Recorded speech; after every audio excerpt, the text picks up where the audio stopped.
Baik, Bu Mita berbicara tentang Rabindranath Tagore sebagai tokoh pendidikan. Apa sih filosofi pendidikan menurut Rabindranath Tagore? Iya, oke Bu Yeni. Menurut Rabindranath Tagore bahwa eh,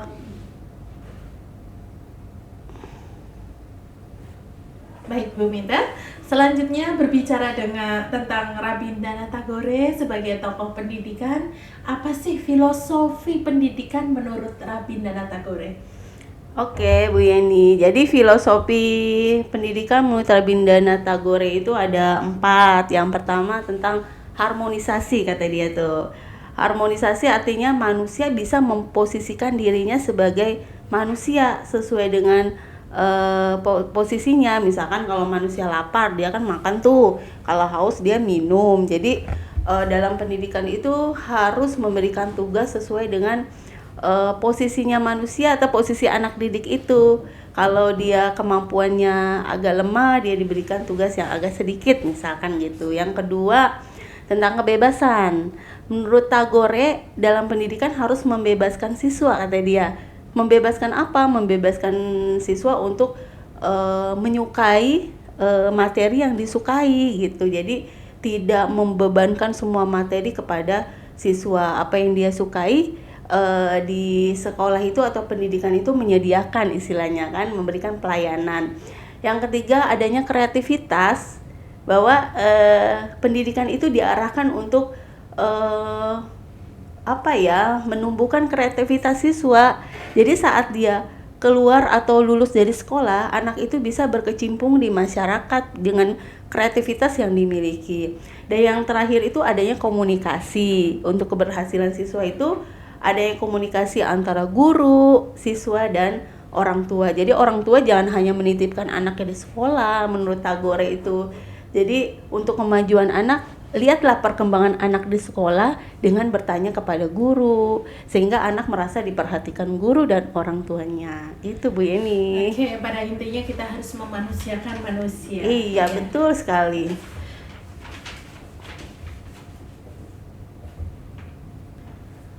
Baik, Bu Mita. Selanjutnya saya ingin mengenal lebih dalam lagi nih tentang Rabindranath Tagore. Menurut Rabindranath Tagore, pendidikan ideal yang dikemukakannya itu salah. Oke, Bu Mita, saya ingin mengenal lebih dalam lagi mengenai Rabindranath Tagore. Kemudian saya ingin bertanya, menurut Tagore seperti apa sih pendidikan yang ideal itu? Oke, menurut Tagore itu pendidikan yang ideal ya, yang pertama adanya harmonisasi dalam hal ini pendidikan itu harus memanusiakan manusia. Justru yang menariknya itu tidak boleh ada persaingan kompetisi loh menurut dia. Jadi kalau ada kompetisi menurut dia itu nanti adanya superior dan inferior. Betul. Ada yang lebih kuat, yang lebih lemah. Ini yang tidak boleh karena hal ini menurut dia tidak memanusiakan manusia gitu. Jadi manusia itu harus sama istilahnya gitu. Kemudian meningkatkan literasi. Literasi artinya di sini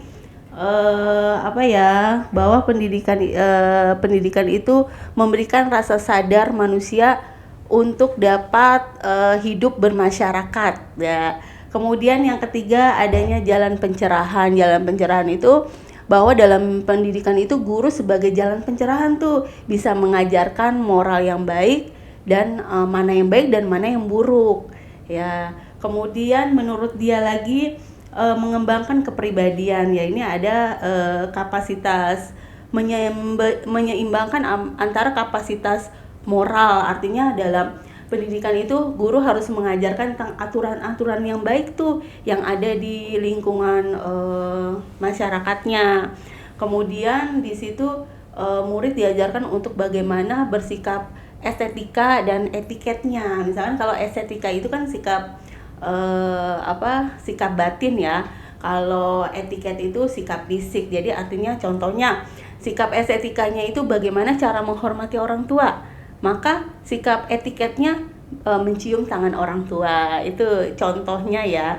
Kemudian menumbuhkan rasa harmoni bersama alam kata dia. Jadi manusia itu harus menyatu dengan alam tadi, yang pembelajaran dengan alam. Siswa harus diajar keluar dari kelas, jangan hanya di kelas terus gitu Bu Yeni. Oke, berarti menarik sekali ya, Iya. belajar dengan alam. Jadi tidak selalu belajar di kelas saja. Iya. Lebih menarik, anak lebih tertarik, lebih kritis lagi. Betul. Nah, lah kalau hujan bagaimana itu Bu Mita?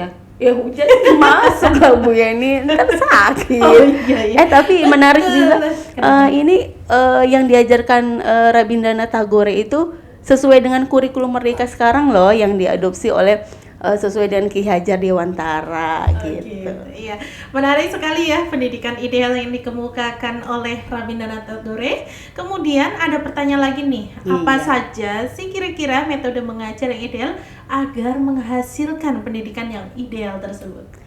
Oh, kalau metode mengajar itu yang diajarkan tuh ada metode, menurut dia learning by traveling. Traveling ini bukan hanya harus study tour keluar jauh dari sekolah. Maksud Tagore itu traveling itu keluar dari kelas tuh, keluar dari kelas, karena di luar kelas itu pasti ada lingkungan yang tumbuh, ya lingkungan alam istilahnya, misalkan tumbuhan.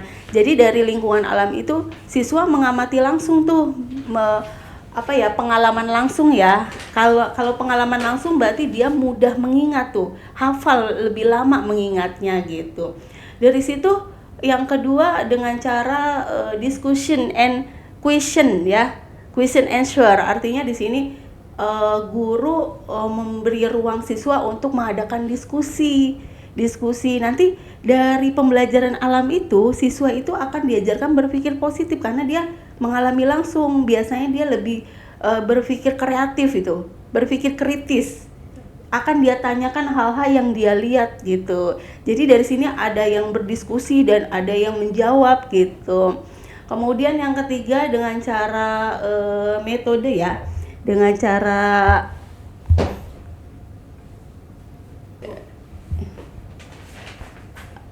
itu melalui aktivitas fisik ya, aktivitas fisik dan pikiran kata dia gitu. Jadi dalam pendidikan itu siswa diajarkan untuk beraktivitas fisiknya maupun pikirannya dengan memasukkan seni tuh, baik kerajinan, kemudian menggambar dan lain-lain. Misalkan dalam menggambar tuh, misalkan anak-anak gambarkan perasaan kamu hari ini dalam bentuk gambar, berarti aktivitas fisiknya misalkan tangannya itu bermain, kemudian pikirannya juga bermain. Oh, hari ini aku rasanya apa ya, senang atau sedih atau bagaimana gitu. Jadi antara fisik dengan pikiran itu menyatu gitu Bu Yeni. Itu Bu Yeni. Oke, dari konsep yang tadi Bu Mita jelaskan, apa perbedaan konsep menurut Rabindranath Tagore dan juga konsep dari Ki Hajar Dewantara? Karena Ki Hajar Dewantara mengadopsi filsafah pendidikan dari Rabindranath Tagore, Ki Hajar Dewantara ya, kemudian tidak ada perbedaan Bu Yeni ya, karena itu dia sama dalam hakikat pendidikannya sama-sama mengambil pola pikir dan budi pekerti, karena mereka sama-sama orang Asia ya. Kalau negara Barat itu kan hakikat pendidikannya lebih ke pola pikir ya, budi pekertinya kurang. Kalau di kita itu di negara Asia, Ki Hajar Dewantara dan Tagore itu pendidikannya itu memasukkan pola pikir dan pola budi pekerti. Itu sih Bu Yeni.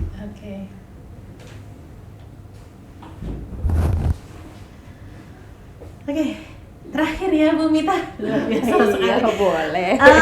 Apakah pendirian Taman Siswa itu sudah berhubungan dengan filosofi Tagore?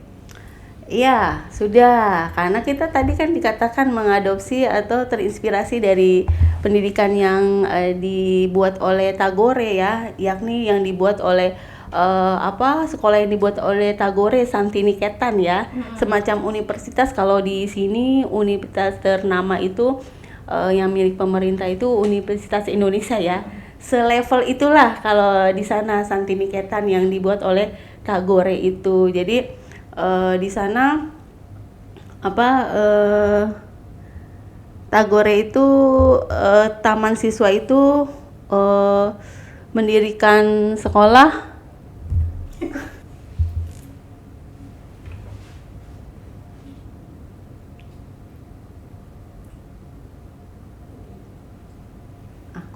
pendidikan untuk warganya. Ulangi.